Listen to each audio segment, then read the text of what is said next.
So, welcome everybody to Hot Date with ACP Authors. My name is Fatma Albrecht, and my guest today is Chutisa Bowman.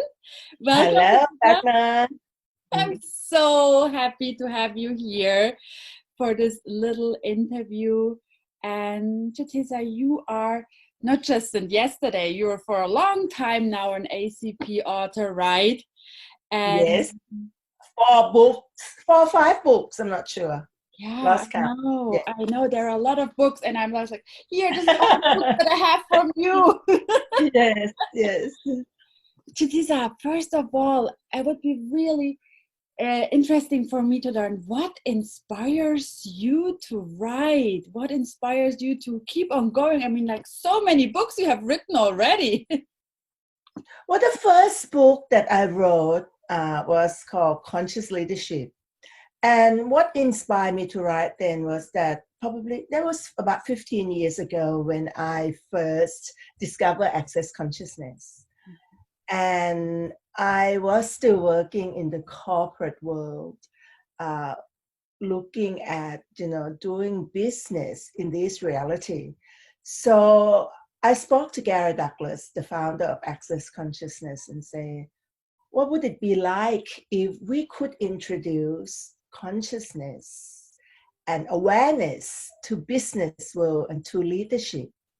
And then there wasn't many book on conscious leadership or anything. So I asked Gary, so maybe we could start writing a book on conscious leadership.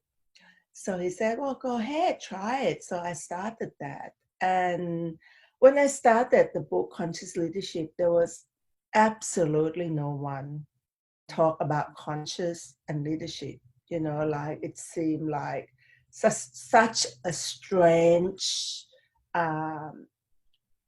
taking to try to put two words together, leadership and conscious. So anyway, I did that, and everyone thought, oh, this is really like difficult to read because it's such a paradigm that people trying to have to merge between the two things, and people constantly saying, oh, can it truly be consciousness in business? Can we actually combine leadership and consciousness?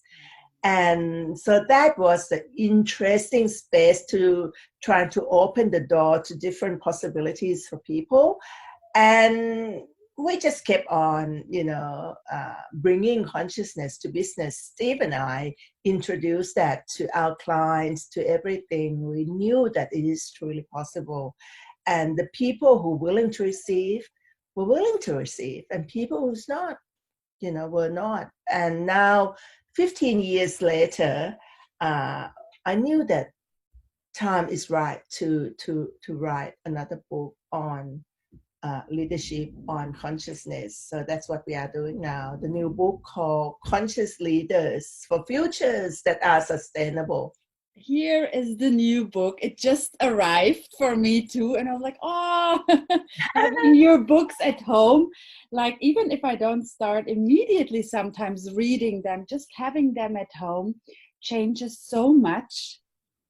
I get the energy of it changes so much for my business, the whole house, the energy of the whole house changes. These books are, I don't know, I love them just. I don't even know how to explain that, but having them around and then reading them, there in all the other books that I read from you, there's so much this, wow, I should have read that book like 15 years ago. You're ready when you're ready, I suppose. But like you said, the book has its own energy. Mm-hmm. And this book, for me, definitely has different energy from other books that I wrote. And by just having the words in the book, by just even read just one paragraph and a few words, I wish that it would activate and be the catalyst for people to see different possibilities. Mm-hmm. And they don't actually have to read the whole book to get it. So this book has a lot of my own personal experience about how I have been choosing to become a conscious leader. And this book, the title is Conscious Leaders for Futures That Are Sustainable, but it's not the book for people who's in business or anything, because I want to create the book that will inspire people to know that we all can make a deliberate choice to be a conscious leader. And to be a conscious leader has to start in your life and with you. So it's not about trying to sell to business world that all the business leader need to be conscious. But at the same time, we get invited to talk to business leader because you can't be a great, phenomenal leader in the business world if you are not a conscious leader in your own life first. So the whole book is about inviting people to see that if they're going to be successful as a leader in business world, or if they're going to have a great, happy life, happy mother, happy relationship, first and foremost, the person has to make a deliberate choice to be a conscious leader in their own life, which means making a deliberate choice to be a catalyst for different possibility in their life and be a creator source of their own reality. Oh, I love that. Because my question would be like, what does it even mean to be a conscious leader? Right? What does that mean? Mm-hmm. Sometimes we just have all these words and we go lumping them into something. And you explained it quite beautifully right now. And also, I get it's a lot about the willingness to be as different as you truly be. So, but most of us, we don't allow ourselves to be so different. And like, then you're not in the herd anymore. You're shiny and bright, or you have another take on something. Would you say something to that, please? What in terms of what it means to be a conscious leader? Conscious leader and being as different as you actually are. Well, the thing is, we are all different, and we all have the capacity to have, create, and generate anything. We have capacity to be super successful if we choose. Mm-hmm. But a lot of us are not choosing that because we buy into this reality to fit in, to be normal, to be average, to be real, to try to be like everyone else. Mm-hmm. And the key thing is, this book are not trying to convince you that you have to be.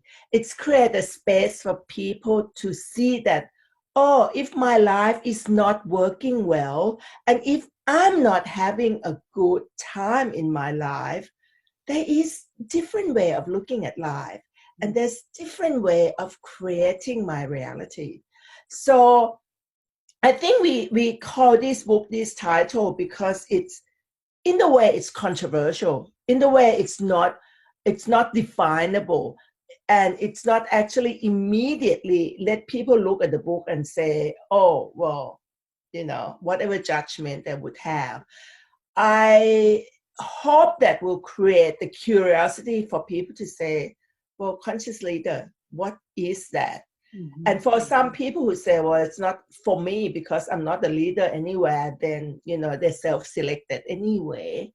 So hopefully the title itself will create curiosity for people to ask like that. So what does it mean to be a conscious leader? And can I actually make a choice to be that myself? And conscious leader is, in this aspect, is making a deliberate choice to be a creator source of your own life and to create your own reality, from the space of leadership. Because if you're not a leader in your own life, who is leading your life? Basically, that's the question. Oh, that's a great question. If you're not the leader, who is leading your life? Yeah. Wow.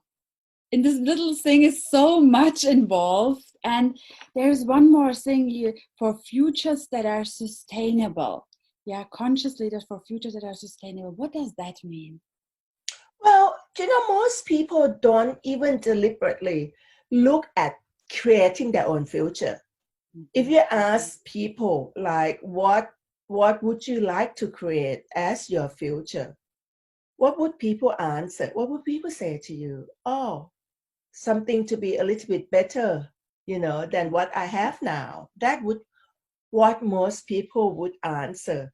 But most people don't even think about future, right? So what I am inviting people to see that if you would like to have future that greater than what you are currently have, you have to deliberately making a choice to create that future.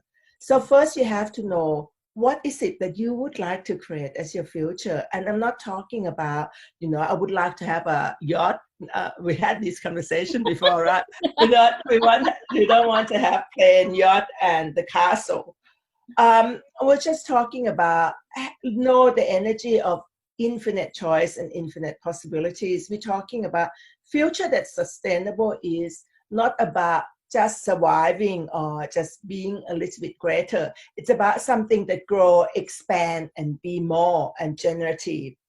So we're talking sustainable is about generative energy, space, and consciousness, not just surviving.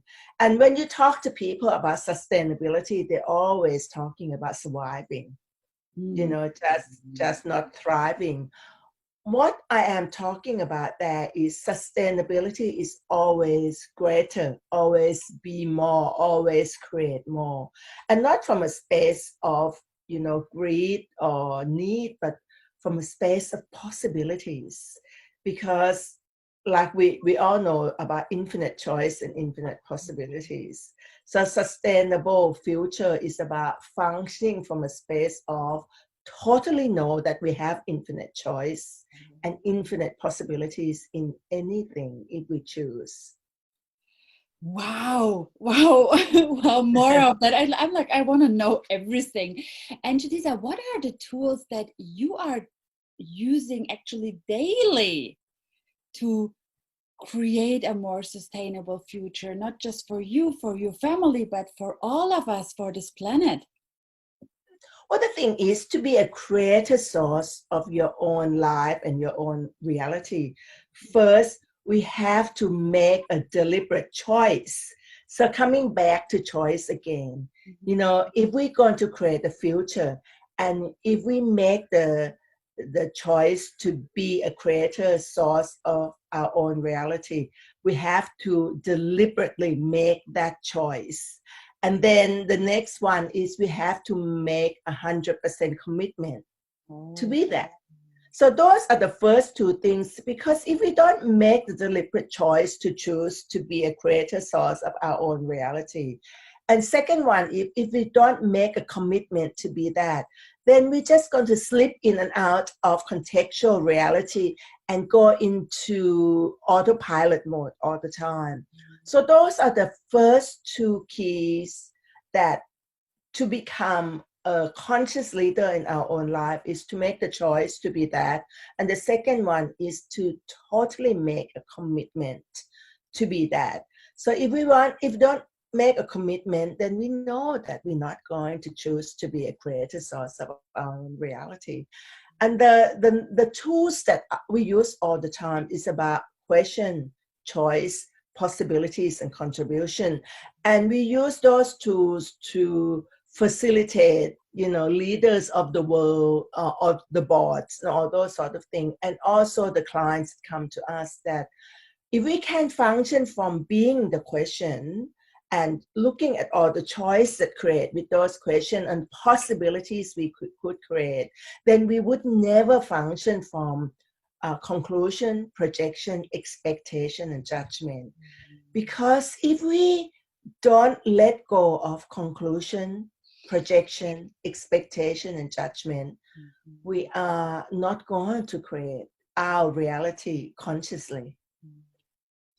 And do you see a change in this 15 years now? Do you see actually a change in board members or leaders of great companies, has something changed over the years? Absolutely. People actually ask us, could you come and work with our board and show them how to be more aware, how to make choices from strategic awareness instead of from, autopilot mode. So people actually asking us from that space, because we call our business conscious governance. We're not hiding those things. Maybe have people say, oh, isn't that a bit confronting to use the word conscious? And we have used that for over 15 years, so people can receive it. And we made the choice when we first when Steve and I first uh, left our job and joined force to create the consulting business together. We immediately made sure that we made the business from a space of conscious awareness, which means that we will constantly become aware of when we slip into trying to fit in to be like other consultant. Other consultant will try to fit in and trying to compete and trying to get the job. We made ourselves and we create ourselves to be totally different. You're asking, how do you allow yourself to be different? It's just a choice. We made a choice that we're going to be a consultant in this board work, in the top leadership work.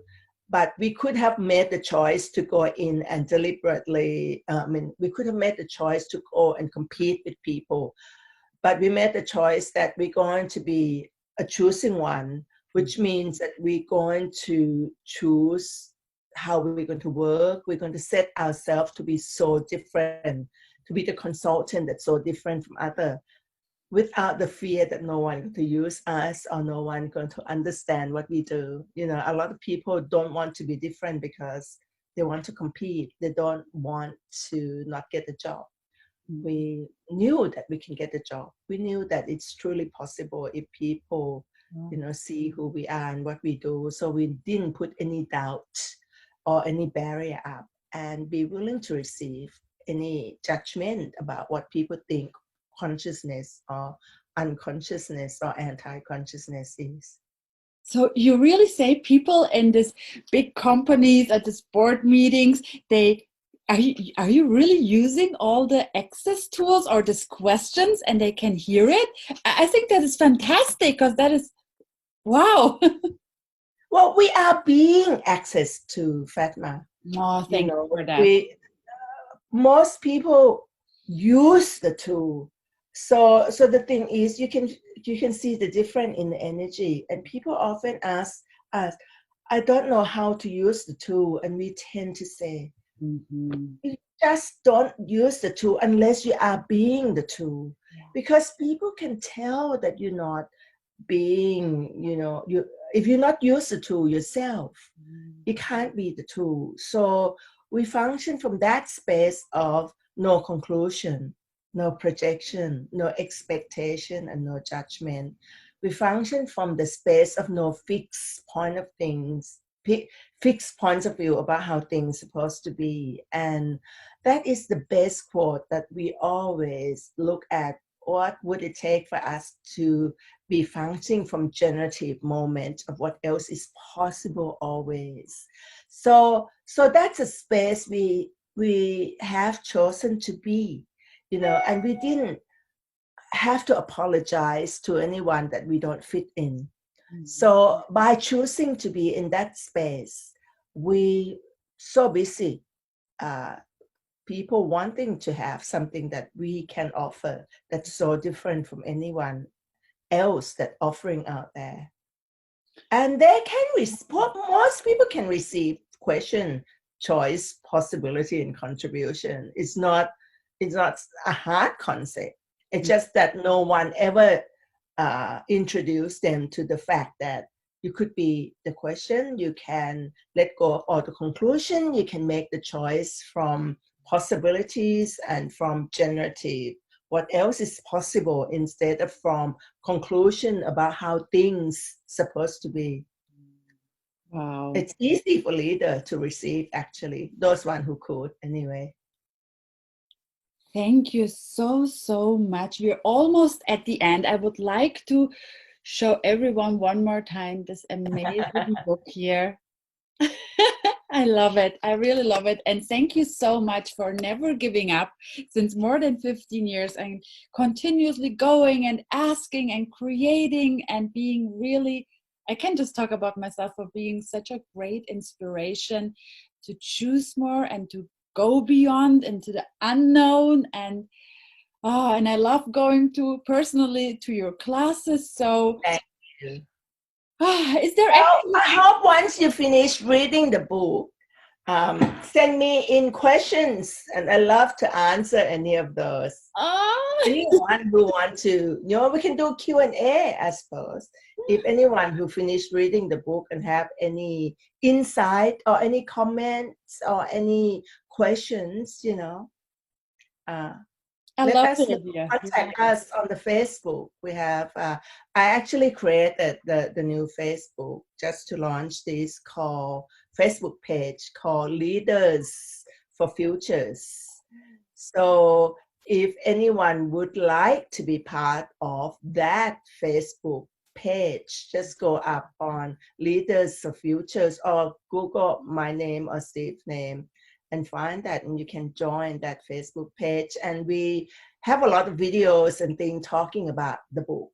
We are also posting a lot of informations and Q&As and things, so you get a lot more information once you read the book. Oh, thank you so much. And then last question, because I would like to know, now that this book is written and published and you're playing with it, are you already working on a new one? Oh, I've been doing a lot of videos because, I have so many books already. I tend to, once I finish it, I just put it aside. So now I'm making deliberate choice to actually bring the more energy into this book. And I think the book wants to be out there more. So I'm using the book, and we're talking about it. We're going to do a Facebook Live later on when there's too many people doing Facebook Live at the moment. So we thought we'll let the energy of people doing Facebook Live to finish, and then when the energy feels like lighter, and we're just gonna follow the energy. And when everything's ready, we're going to start doing a lot more Facebook Live about the book, talking about question and answer, and posting things on the Facebook so people can actually get more out of the book instead of just me running around and write another one, forget about this book. I think this book required me to actually put the book out there a lot more. I love that. I love that. And I'm looking so forward to it. Maybe even a class is going to be created out of There that. you go. And you can Who come knows, to Europe right? and facilitate a class here. So thank you so Thank you, much. Fatma. And see you very soon somewhere. Bye bye. Thank you. Bye.